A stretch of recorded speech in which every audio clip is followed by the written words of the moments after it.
Hello guys, today's video is i-review ko lang to kalkal. So let's rock.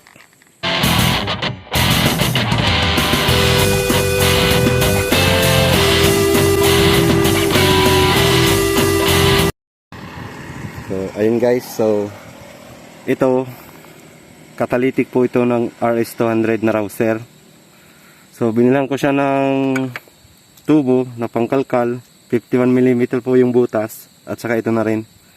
Pero yung sa dulo, yan, stock pa rin yung papasakan. So sa loob, ang ginawa ko, pinuno namin ng carbon fiber hanggang dito po yan. So yan, nandyan po, dyan sa dulo.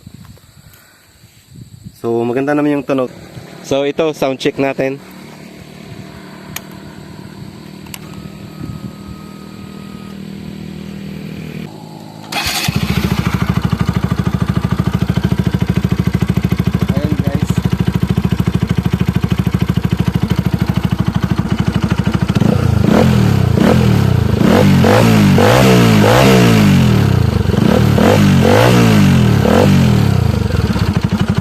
So yun, thank you for watching.